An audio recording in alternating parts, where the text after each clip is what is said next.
Thank you, Rick. I appreciate those very warm comments.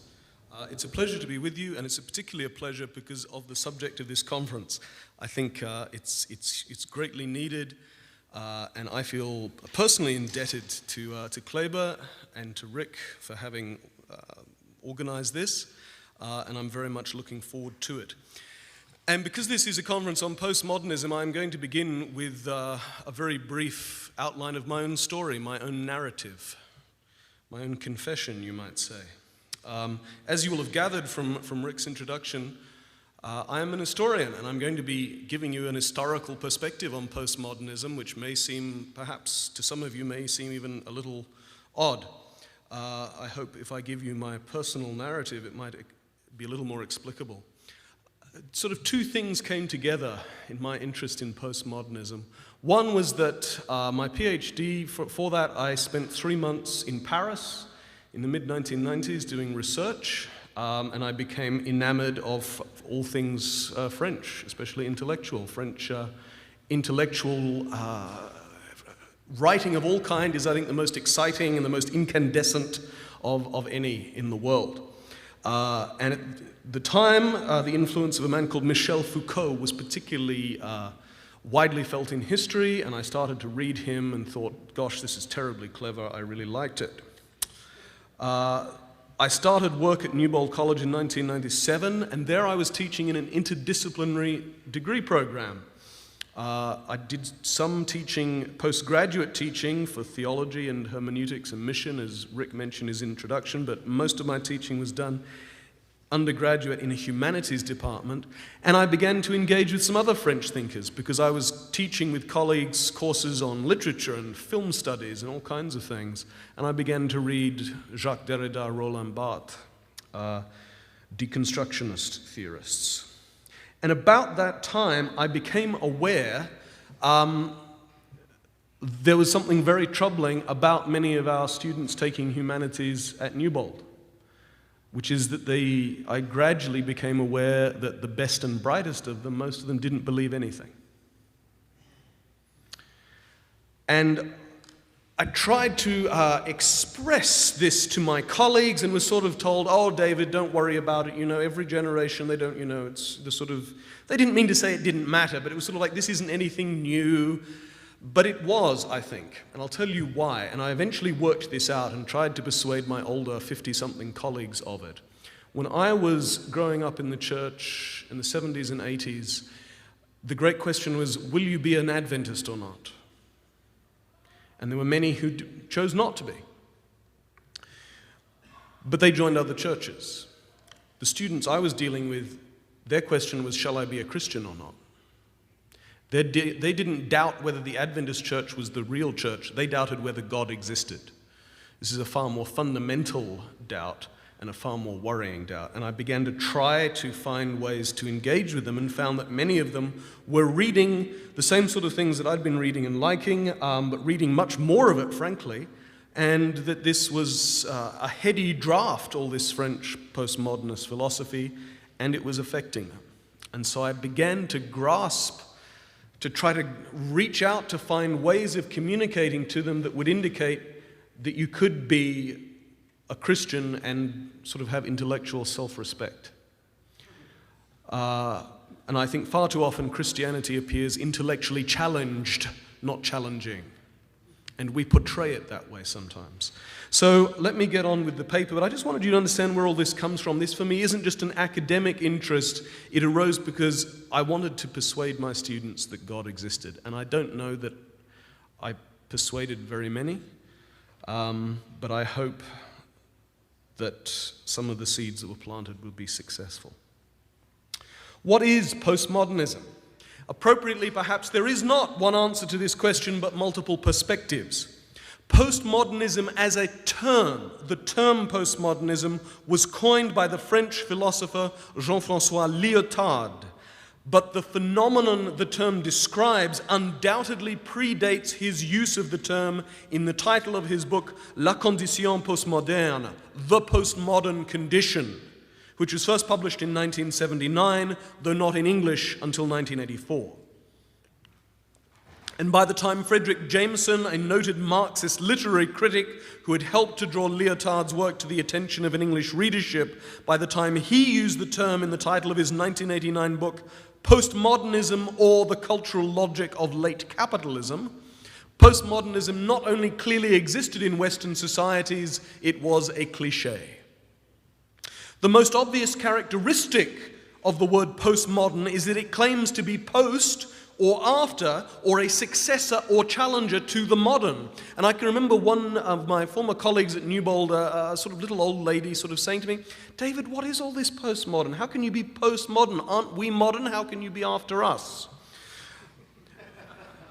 So let's be clear. The term postmodern is problematizing or even outright attacking modernism or modernity with a capital M. So what is meant by those?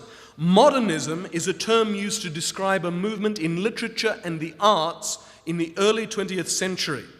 But the modern condition to which postmodernity claims to be posterior is much more than that. Modernity was based on, or perhaps was, a set of presumptions based on Enlightenment assumptions about the existence of truth, value, and progress. It was felt that empirical investigation would reveal the objective value or properties of nature, and based on this, human reason would be able to conclude the facts or reality of the world in which we lived. And based on that ascertaining of objective truth, human society would progress. Modernity, thus, was not just an intellectual methodology. As one historian of ideas writes, it was febrile and heroic, a promise of change, and change, we can add, for the better. So the state of postmodernity, then, is one in which we either actually disbelieve the assumptions and claims of modernity, or at least seriously doubt whether anything can be achieved on the basis of them. Let me repeat that. Postmodernity is a state in which we actually disbelieve the assumptions and claims of modernity, or we at least seriously doubt whether anything can be achieved on the basis of them. And postmodernism is the term used both for the worldview which expresses that doubt and for the system of thought that undermined modernity. And yet postmodernism is more than that. In its wider manifestations, it represented deep-seated skepticism about what had been perceived as the fundamental values of Western civilization. One academic philosopher wrote in a British newspaper in 1998 that the effect of postmodernism's attempt to relativize facts and values indiscriminately has been to inculcate Western society with a spirit of universal cynicism. That's the negative view. But there is a positive side to it, of tolerance and respect. I think everyone here recognizes, or you wouldn't be here, that in the societies of Western Europe, North America, and Australasia, as well as increasingly those of Eastern Europe and parts of South America and Southeast Asia, most people are very happy to respect other people's beliefs, but they do not want to be asked to believe them. Surveys conducted in Europe in the mid-1990s indicated that 70% of people born since the 1960s believe that absolute truth does not exist, that all truth is relative and personal.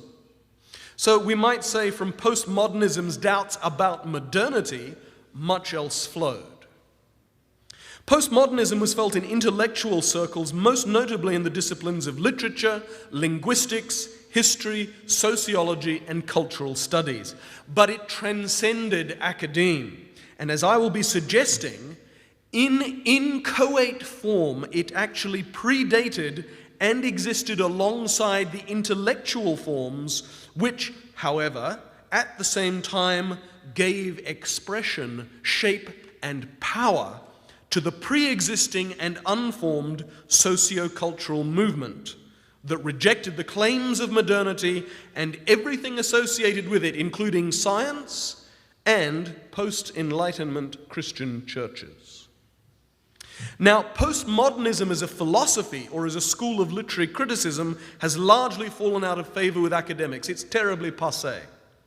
So last century, don't you know? But before that had happened, it was embraced by a very significant section of society, and its influence has been profound, and we are still living with it, including in postmodernism. And I think many critics of postmodernism have underestimated the strength of this relativist current in Western thought. And yet what it means is still often misunderstood. I had a former colleague who recognized that the students taking one of his classes lacked his certitude in Christian beliefs, and he expressed his frustration by telling me, they're all universalists. But they weren't. For a universalist is one who believes all humans will be saved by God. And many of my colleagues' students, even the ones who accepted that there might well be a God, would not have accepted that there was any need for salvation, and others felt that the need only existed if one accepted the claims of the God and system of religious belief in question. So salvation was only necessary if you thought it was. My colleague had in fact misdiagnosed the problem and put it in terms of his more traditional worldview, but thereby he entirely failed to do justice to the situation confronting him. And this, I think, is not uncommon among evangelical Christians in general and Adventist Christians. And I think one of the key misunderstandings and misperceptions is the belief that postmodernism is a missiological problem. And that, I think, is inherent in why we're here, sponsored by something that comes under Adventist mission. In other words, sometimes we may think that it is a problem confronting the church as we attempt to communicate to the world. And this view, I think, was particularly prevalent in the wave of articles on postmodernism that appeared in Ministry magazine and other Adventist publications in the late 1990s and early 2000s. It was a very trendy topic there for a while, not so much at the moment. And yet the truth is, friends, in Western countries, we in the church, including the Seventh-day Adventist Church, are already postmodern. The colleague I mentioned and his students were, after all, at a Seventh-day Adventist college. Postmodernism has affected Christianity to such an extent that theologians seek to downgrade the significance of Christ on the grounds that a Christocentric emphasis will be offensive to members of other religions. Others take for granted the inability of divine truth to be communicated meaningfully to human minds or in human languages, and I'll say more about that in a moment. We see this, I think, too, in the tendency of Adventists in Western countries to church hop. That is, to decline to commit to one church, but instead to go wherever there is a preacher with a good reputation or an attractive musical group and so on, from Sabbath to Sabbath. They become consumers of religion rather than participants in and contributors to a community of believers. In countries where postmodernism is common, there is not nearly the same commitment to personal witnessing and outreach.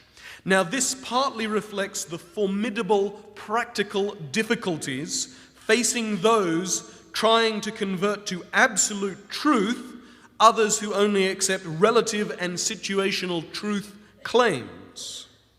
But it also reflects, I suggest, the fact that many Adventists are inclined to think that the potential converts don't really need to hear our truths. So, we are postmodern.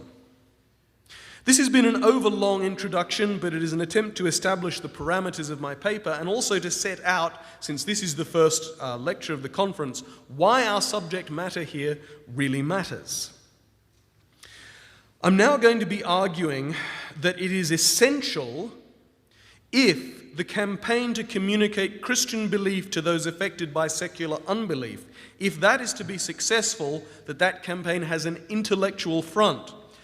I feel that Adventist literature on reaching postmodern and secular people has tended a little too much to say that all that matters is providing a sense of community, of loving the people, and then they'll be happy. And we can persuade them about our doctrines later. Now, I don't doubt that this is a successful strategy for many people, but I know from experience that it won't work at all for many other people. The majority of the population of Western society is not actually postmodernist. in the sense of being consciously aware of postmodern philosophy and accepting large parts of it. But most Western people have, I suggest, been influenced by postmodernism even more than they themselves realize.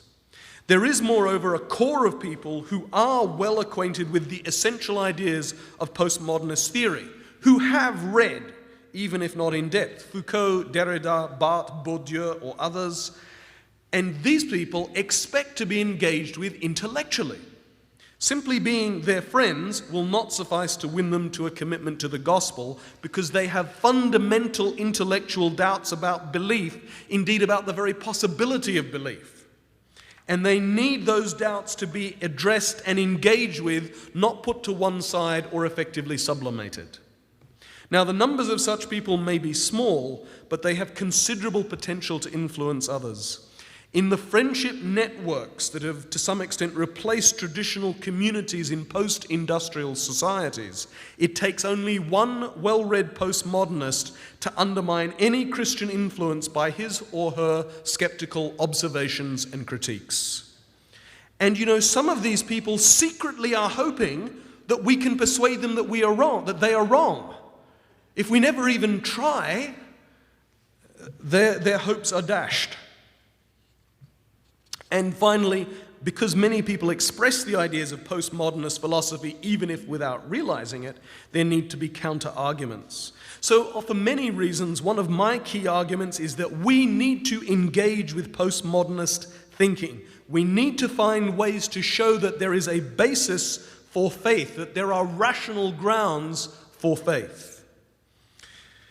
And so what I hope to do in this paper is to give you some sense of the arguments of the chief postmodernist thinkers and their partisans and where they come from. Now, it is true that those arguments are not the sum of postmodernism. Indeed, I will be suggesting that the works of what I call the postmodernist philosophers were so influential, starting in the late 1960s and 1970s, precisely because what I term the postmodern condition was already accepted or becoming acceptable. So I draw a distinction between postmodernist philosophy and the postmodern condition of Western or post-industrial society. I think we can also distinguish, though, between two different chronological strands of postmodernism. An immediate post-World War II strand that slightly overlapped with, but basically was succeeded by a second wave that emerged in the 1960s and 70s, and it is the latter which is the paradigm of today. So I have two, if you like, two different sets of two overlapping postmodernisms, which are my focus for the rest of this paper. That first strand of postmodernism that I mentioned emerged in the 20 years after World War II. Those ideas of modernity, 19th century ideas of human progress upwards out of barbarianism to civilization and perhaps an ultimately perfect society, had already been undermined by the horrors of the First World War. The events of the Second World War demonstrated the emptiness of the claims of the great political ideologies which, in promising a kind of earthly salvation, almost were a kind of political religion. That is fascism, Nazism, and Leninist, Stalinist Marxism. In addition, the more general modernist notions of progress, on which those secular ideologies drew, of course, those notions of progress were undermined still further by the genocide carried out by the Nazis and by the wider slaughter across Asia as well as Europe during the late 1930s and early 1940s. Such events simply could not be encompassed within a modernist view of progress. Building on the existentialist ideas of Martin Heidegger and Jean-Paul Sartre, the concept of progress was abandoned, at least by European thinkers, as obviously false. So too was the concept of absolute truth, because it was to this that the ideologies that produced mass slaughter had appealed. So if appealing to absolute truth produces genocide and millions of deaths, forget it. So the response here is cynicism. But the response is also that history was all continuity and no change.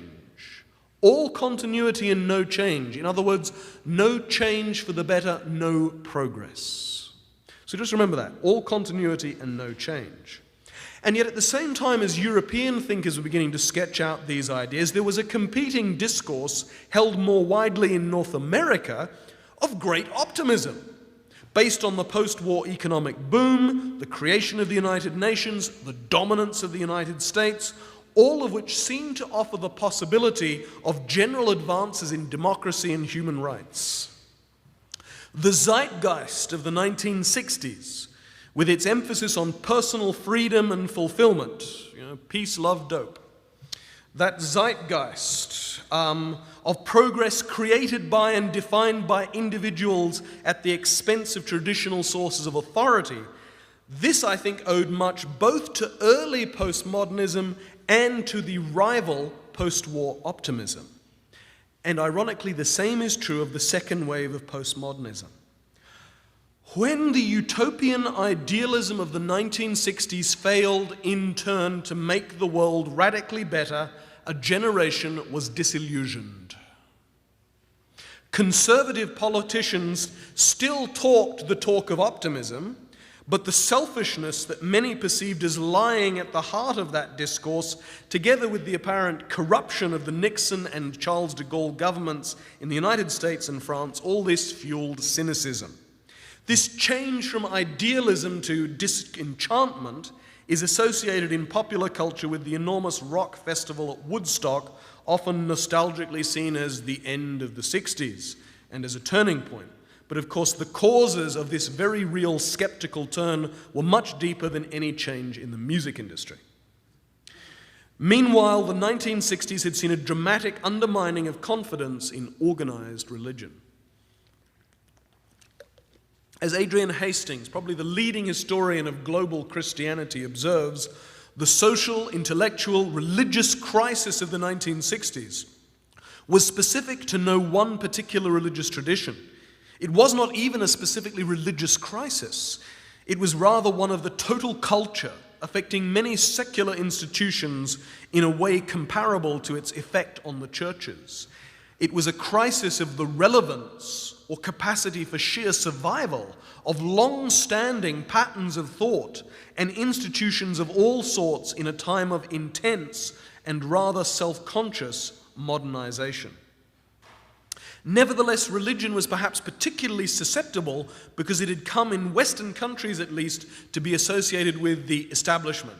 This was true even in countries like the United States and France, which did not have a state church, which most European countries did and still do.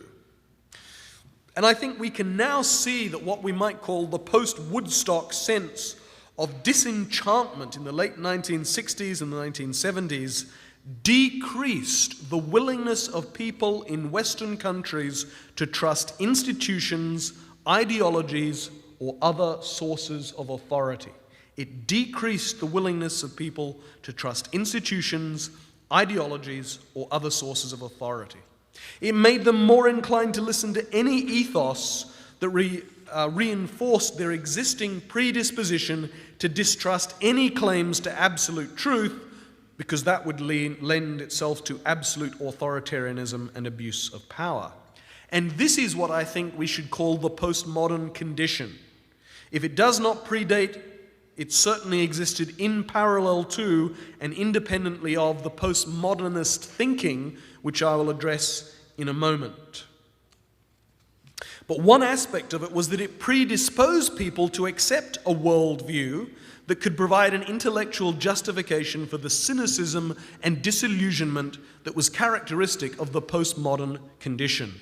And such a worldview was duly provided by the thinkers who are today most associated with postmodernism, for it was in the late 1960s that they emerged.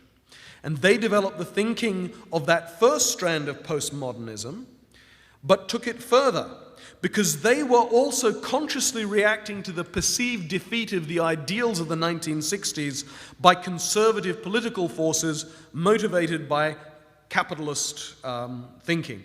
And in pointing out that most postmodernist thinkers were Marxist or Marxist-leaning, I don't mean to demonize them and say, well, of course that makes them wrong. It's just an accurate factual description of their political viewpoints. And so, friends, I want to suggest to you that disillusionment underpins postmodernism.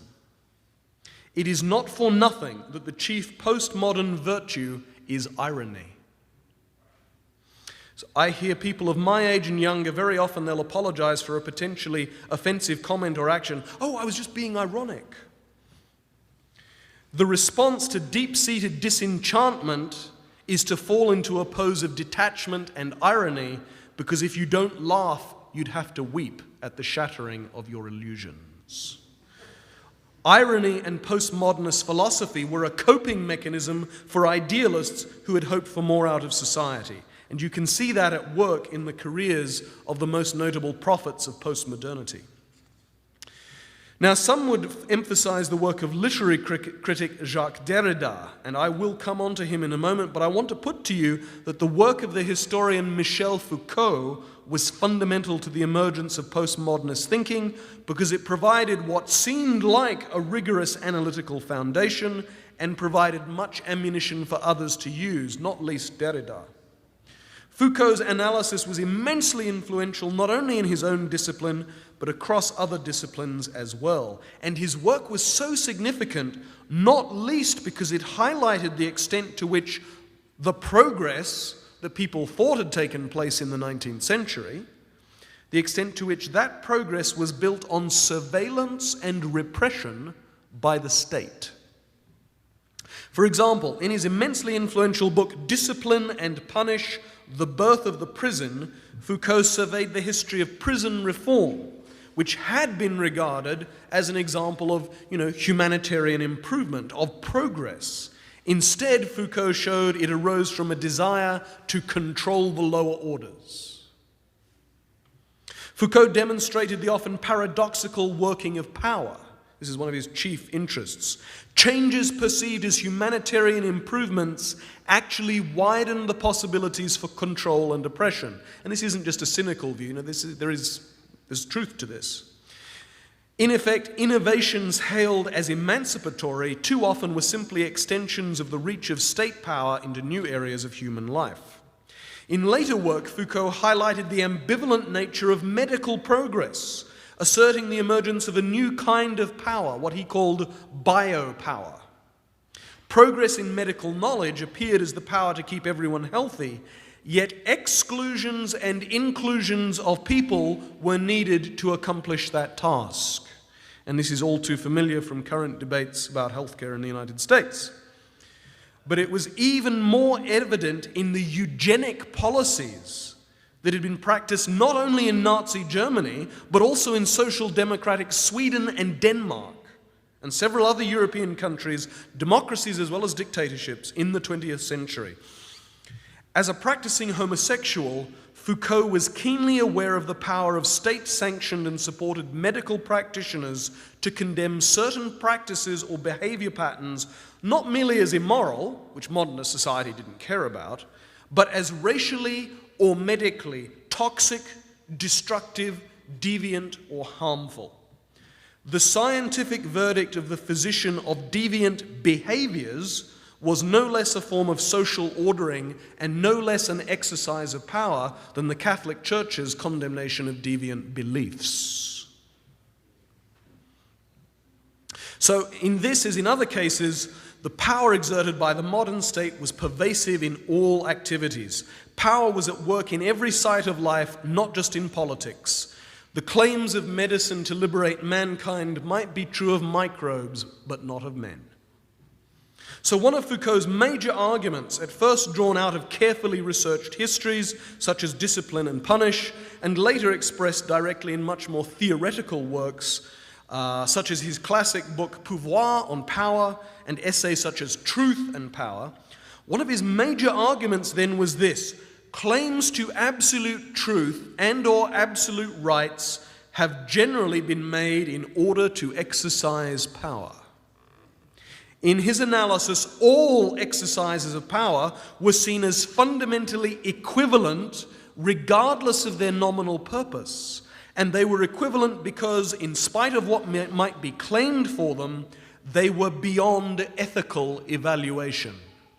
They had an amoral equivalence.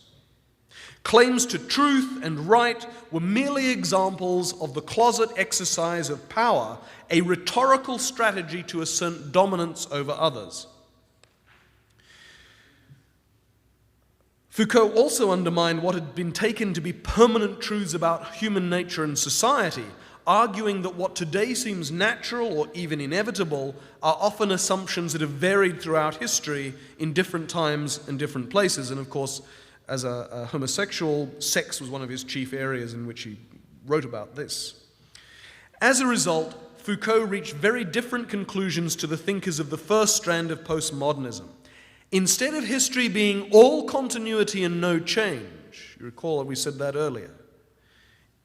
Instead of history being all continuity and no change, no progress, instead, Foucault said, history is all change and no continuity. And here we come to one of his most interesting and in some ways idiosyncratic concerns, a concern with flux, or fluidity and change, from which I draw the title of my paper. And I'll give you two examples. First, in an article entitled Qu'est-ce que c'est les Lumières, or What is Enlightenment, Foucault took aim at traditional ideas of the possibility of enlightenment, and thus the possibility of advance in the human condition. And he ranges widely across history before focusing on the French poet, essayist, and art critic Charles Baudelaire, who has been credited with coining the term modernité, modernity. And it's precisely that aspect of Baudelaire's writing that interested Foucault, who characterizes, I'm quoting here, he characterizes modernity in terms of the consciousness of the discontinuity of time as a break with tradition, a feeling of novelty, of vertigo in the face of the passing moment. And Foucault praises Baudelaire precisely because of the latter's definition of modernity as the ephemeral, the fleeting, the contingent. But, Foucault continued, for Baudelaire, again quoting, being modern does not lie in recognizing and accepting this perpetual movement. On the contrary, it lies in adopting a certain attitude with respect to this movement, and this difficult, deliberate attitude consists in recapturing something eternal that is not beyond the present instant, nor behind it, but within it. Now, this is rather typical of Foucault's writing, which can be a little dense. But where is he going with this? He says, Baudelaire is criticizing modernity, but he says Baudelaire's attitude is ironical, needless to say. And you see there the privileging of the ironic.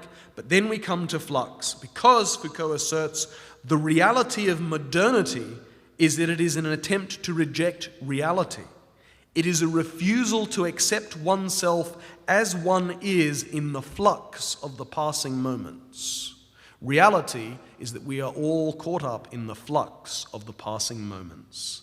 And modernity, therefore, he says, and this is his criticism of it, is that it is an attempt to produce a false person by rejecting the reality around one. And therefore he says, despite its claims, modernity did not liberate man. It represents not emancipation, but enslavement and subordination to impersonal forces. Now, as I say, the argument in this essay is complex and it's expressed in difficult language, which is typical of postmodernists, because if you're not clever enough to grasp them, they don't really care. But at its heart of this essay lies the concept of the flux of the passing moments and a sense that this, more than anything else, is the fundamental reality of humanity. In another essay, Foucault contrasts ancient Stoic philosophers and early Christian writers and rejects both of them as extremes. Instead, he praises the ancient Greek philosopher Epictetus and uses him to assert the importance of individual autonomy. That is the need for any thinking person to regard all thought systems with suspicion. Foucault writes, there are two metaphors important from Epictetus' point of view. The night watchman, who doesn't admit anyone into town if that person can't prove who he is, and the money changer who verifies the authenticity of currency, looks at it, weighs it, and verifies it. We have to be money changers of our own representations of our thoughts, vigilantly testing them, verifying them, their metal, weight, and efficacy. And Foucault writes in a memorable phrase, each of us must be watchmen over the flux of thought. Here, flux is not necessarily positive, but it's accepted as inevitable. And furthermore, it is again fundamental. For if our thoughts shape the way we understand the world, then for all intents and purposes, do they not shape the world itself? Thus, if thought itself is in flux, how can the world be anything other than constantly in flux? Continuity is a myth or a misperception. Thus far, Foucault. From Foucault's work as a whole, three conclusions can be drawn that are particularly important for postmodernism. First, that history is in a state of flux. Second, that many apparently humane and liberal Enlightenment ideals were really at best manipulative and at worst coercive or destructive. And third, there are no absolute truths or rights, only rhetoric used by the powerful to manipulate the powerless. We'll come back to the importance of flux again, but the net effect of Foucault's work is to question some of the key cultural and philosophical assumptions of Western society. This questioning was reinforced by the work of the literary and linguistic theorists Roland Barthes and Jacques Derrida, and of the psychologist and philosopher Jacques Lacan. Let's deal with Lacan first. Lacan claimed that the unconscious has structures and rules similar to those of language. Now, Lacan's writing is the densest and most impenetrable of any postmodernist, and that's saying something. He tried to work out mathematical formula about how the unconscious was formed, and this has been mocked by a number of writers. But it's not typical of postmodernism. But he was influential because of his argument that applying psychoanalytic methods and theories to linguistics would radically revise traditional views of language and reason. And so Lacan too questioned key cultural and philosophical assumptions of Western society, and his methods provided ammunition for those who did likewise. Derrida and Barthes also, and let me just say, given this context, let me just repeat, I'm not talking about Karl Barth, I'm talking about Roland Barthes. They're very different. Derrida and Barthes also drew on advances in linguistics to reach certain conclusions. From the work of Derrida in particular, but also that of Barthes and those who work in semiotics, comes one of the key postmodernist insights. Language is an unstable, shifting chain of signifiers. Language is an unstable, shifting change of signifiers. Now, at first sight, this may seem to be a point of purely academic interest, but in fact, it's revolutionary in its potential significance, especially for a belief system based on belief in inspired texts. Truth claims could not, by this understanding, be stabilized by reference to reality, or for that matter to divine inspiration, because truth claims can only be made by and through an imperfect means, language, and hence they are themselves bound to be imperfect, inaccurate, and thus not wholly true, in other words, untrue. Based on this, Derrida pioneered deconstructionist theory, which assumes that no text has a single fixed meaning and that every text contains within it the seeds of its own dissolution. I can talk more about this in the Q&A if anyone wants to take that up. But this is largely what was meant by Barthes when in 1968 he famously declared the death of the author. What is meant by that is whatever a writer might intend when writing, he or she loses control when their work is read by anyone else.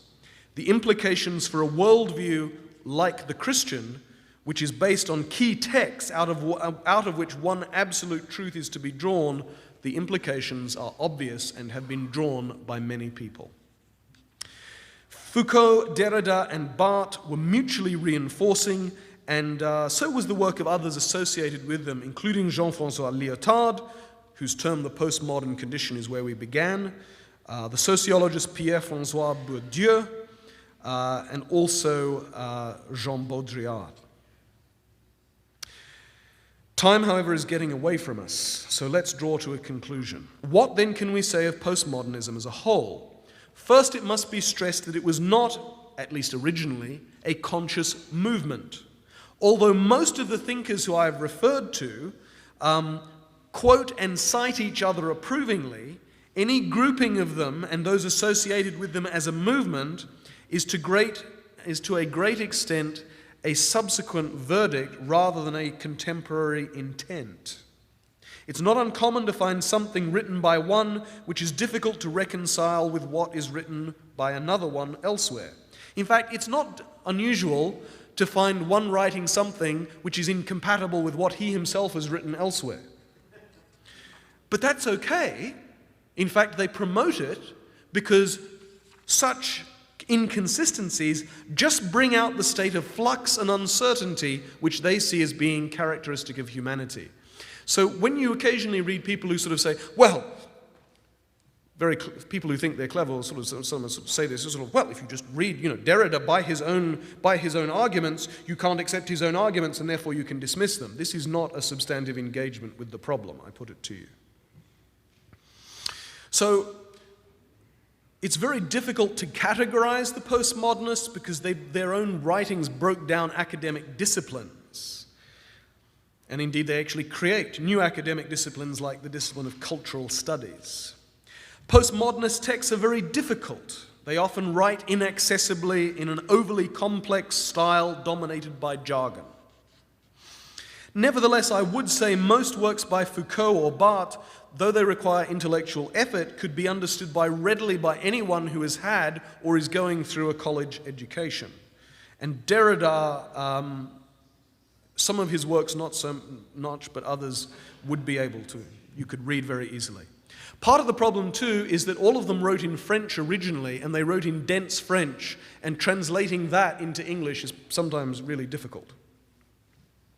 None of this changes the fact that postmodernism is a very powerful thought system, and scoring cheap debating points about the style in which it is written or contradictions between authors, these are inadequate responses to the complexity and power of their thinking. Their work undermined the modernist paradigm for sure by denying the Enlightenment-inspired concept of the autonomy of reason. But this also potentially undermines the Seventh-day Adventist approach to biblical understanding because, ironically, our approach is rooted in Enlightenment suppositions. Modernity had no answer to human problems. Promises of progress and stability, which increasingly seemed dubious in any case, were only undesirable controls on the flux of human progress, to quote Foucault.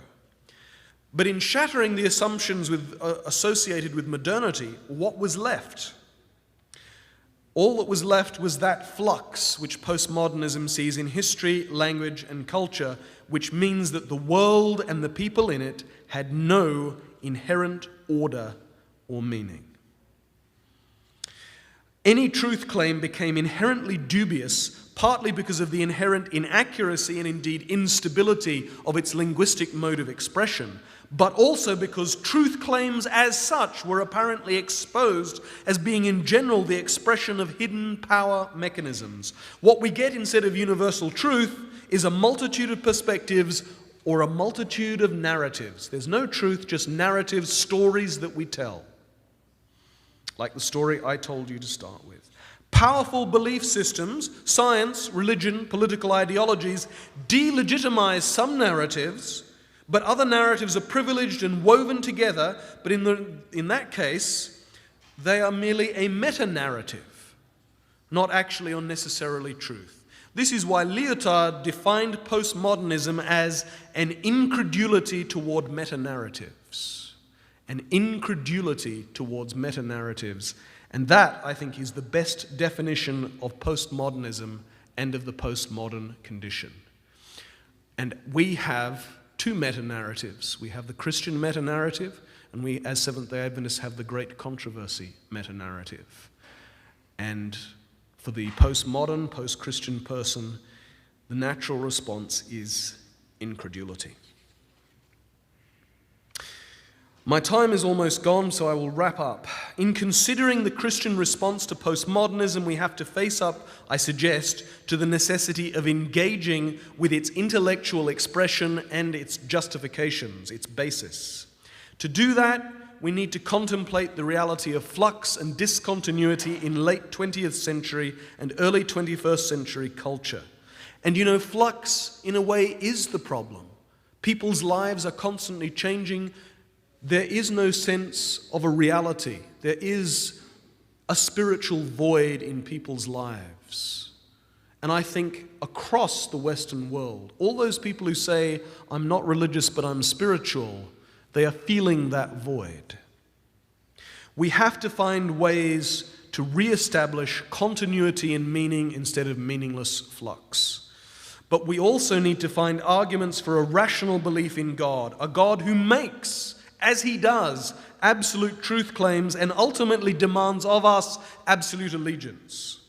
There is much more that could be said, especially about the need for Christians and Seventh-day Adventist Christians to engage with deconstructionism, both adapting it and adopting parts of it, but also countering its claims about texts and how they are communicated. But time is way past gone, and I will leave you with the thought that we ought indeed to be watchmen over the flux of thought, but not in the way Foucault intended. There is a need, I believe, of guardians of thought systems and defenders of Christianity in particular. Rather than relativizing and trivializing our own beliefs by assuming there are no counter-arguments to postmodernist thinking, we should honor the God who said, "Come, let us reason together." The God who is indescribable, inexpressible, and ineffable, and who is deep and profound beyond imagining. And we can honor him by explaining why divine truth can be communicated to human minds, if not perfectly, then sufficiently.